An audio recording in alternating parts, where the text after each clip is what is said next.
دیکھیے قرآن کیا ہے؟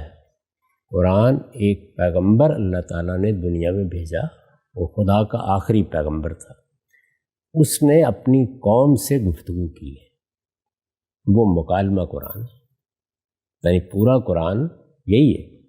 ہر سورہ میں پہلے آپ کو یہ طے کرنا ہوتا ہے کہ اس کو کس گروہ کو ایڈریس کیا گیا ہے، بتایا جانا چاہیے کس سے بات ہو رہی ہے۔ وہ سب کون ہے؟ انسان ہے۔ جیسے اس وقت میں اس پوزیشن میں نہیں ہوں، میں اس وقت کافی لمبا سفر کر کے آیا ہوں، لیکن میں کیا سنگاپور کے سارے لوگوں کے ساتھ گفتگو کر سکتا ہوں؟ آپ لوگ جمع ہوئے ہیں، آپ سے گفتگو کر رہا ہوں نا، تو یہ میری گفتگو اگر ریکارڈ کر لی جائے تو بس یہ قرآن ہے۔ اس میں پھر یہ ضروری ہے کہ یہ بتایا جائے کہ کون لوگ تھے، کنہوں نے سوالات کیے ہیں، کن سے بات ہو رہی ہے، کیونکہ وہ جب تک کانٹیکسٹ نہیں ہوگا آپ سمجھ نہیں سکیں گے اس کو۔ لیکن جو میسج ہے، کیا یہ میسج صرف یہاں کی 15-20 خواتین کے لیے ہے؟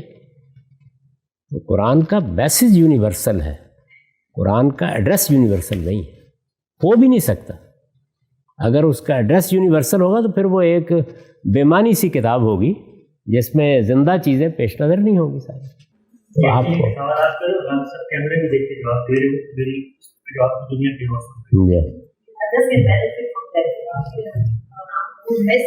تو اس وجہ سے آپ اگر میری تفسیر البیان دیکھیں تو اس میں جب تعارف لکھتا ہوں صورتوں کا تو بتاتا ہوں کہ یہ صورت کس زمانے میں نازل ہوئی ہے، اس میں کس کو ایڈریس کیا گیا ہے۔ اہل کتاب کو کیا گیا ہے، مشرکین عرب کو کیا گیا ہے، رسول اللہ کے اوپر ایمان لانے والے مسلمانوں کو کیا گیا، خود رسول اللہ کو کیا گیا۔